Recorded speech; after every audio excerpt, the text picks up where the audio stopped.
Well, just a couple weeks ago, I was named the rector and president of my alma mater, Mundelein Seminary.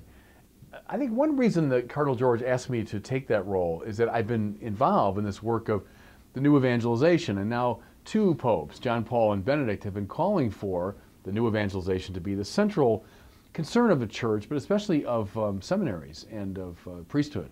So perhaps the Cardinal wants me to communicate some of this wisdom I've gained from this work to the students. So I've been thinking recently about just that, is what would I tell my charges at Mundelein Seminary about the new evangelization? And here are a few ideas anyway. First, I would tell them about the new ardor. In 1983, John Paul gave a famous speech in Port-au-Prince in Haiti, talking about the new evangelization. And he said it's new in method, new in expression, and new in ardor. And that's always stayed in my mind. New in energy and enthusiasm and commitment. Aristotle, long ago, in his great treatise on rhetoric, said, people really only listen to an excited speaker. Strikes me as right, You might be right about something. You might be even kind of logically persuasive. But if you're not excited about what you're saying, people don't listen. Now think of, an advertiser, think of a sportscaster, think of a politician, and think of an evangelist. If they're successful, what do they have in common?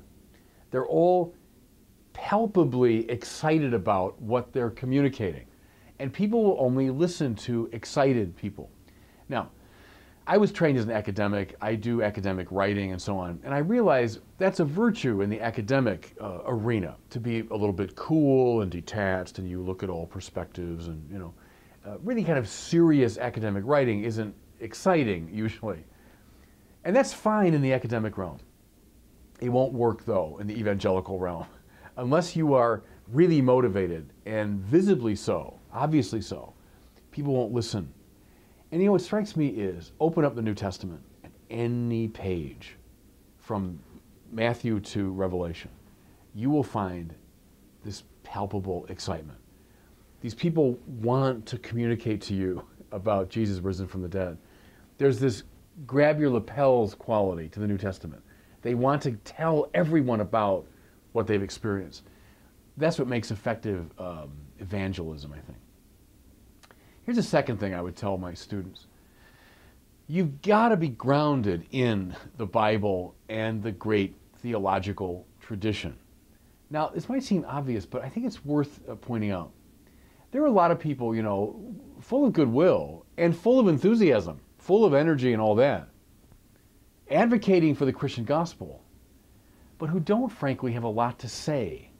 They have a lot of energy, a lot of enthusiasm, but where's the beef, as the old ad used to have it? Where's the substance?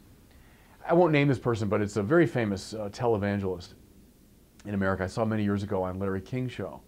And he's being interviewed, and then the calls came in, right? And a caller said, I'm just so concerned about suffering and all the evil in the world, and how could God possibly allow for this, etc., right?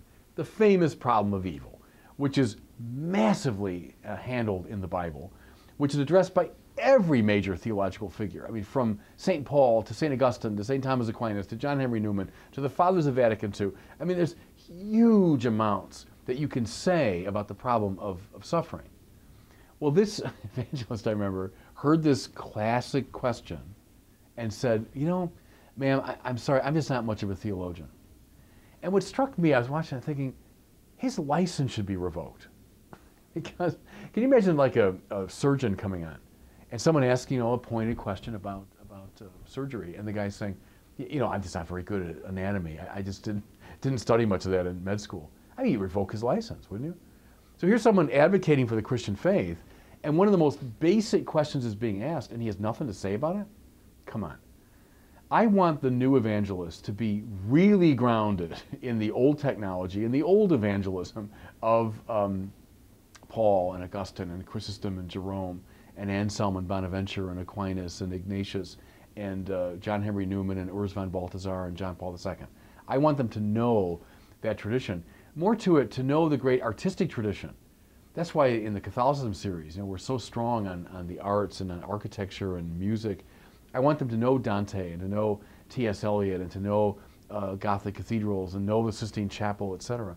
That's where the great tradition is found. When you combine the energy and enthusiasm, the new ardor, with all of this rich content from the tradition, then you've got something powerful to communicate. Here's the third thing I'd say to my students. And again, Aristotle comes to mind. He said, people only listen to an excited speaker. That's true. He also said, whatever is received according to the mode of the recipient. That's a nice little laconic phrase, but it's really telling, isn't it? Whatever is received according to the mode of the recipient. What that means is you're a public speaker and you're saying something that's really compelling, that's logically correct, that's full of rich content, but you're not attentive to your audience. You don't know your audience. You don't know their expectations, their prejudices, their fears, their aspirations, their capacities. You don't know that. You're not communicating. Right? Whatever's received is received according to the mode of the recipient. Now, that's a fancy way of saying you got to know the culture you're addressing if you're going to address it effectively. Again, you could be right in everything you're saying about the Christian faith, about morality, about dogma, whatever it is. You could be right as rain. But if you don't know the culture you're addressing, you won't communicate to it. So I think you need to know high culture and low culture. I want people to know what's going on in the salon of San Francisco, as well as the drawing rooms of the Upper East Side. I want people to know what the opinion makers at the New Yorker are saying, and so on. I also want them to know what movies their people are seeing, what TV shows they're watching, what kind of music they're listening to, what's going on in the popular culture.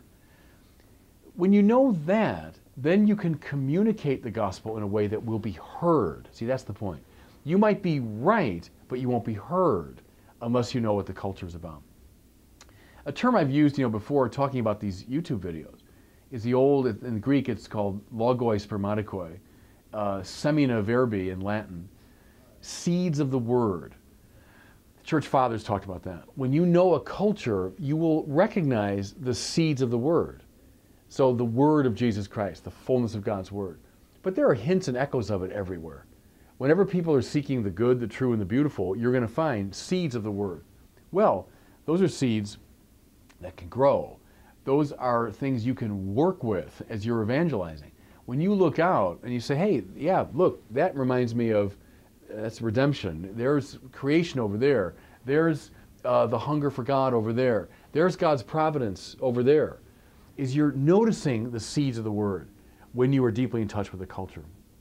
I think I've used it before, but that great image from Karl Barth, the greatest Protestant theologian of the last century, that the preacher, or I'd say the evangelist, should hold the Bible in one hand and the newspaper in the other. That's a good model for knowing the culture and so on. Then lastly, I would say, and maybe it's obvious from the work I've been doing the last several years, new evangelists have got to know the new media. Is you've got to be versed, I think, in Facebook and YouTube and Twitter and the various ways, the myriad ways now on the internet, we're able to communicate. We are at a time that's comparable to, I think, the Gutenberg period. We're at an explosion in communication. Even a generation ago, Fulton Sheen just had radio and TV, but now we have these communication means that can get the message out 24/7 all over the world. We have a hugely important means now of communicating to the wider world. New evangelists have to know it, be comfortable with it, and be willing and able to use it. I'll just say, by way of conclusion, I think this really is a kairos, the Greek term for privileged time.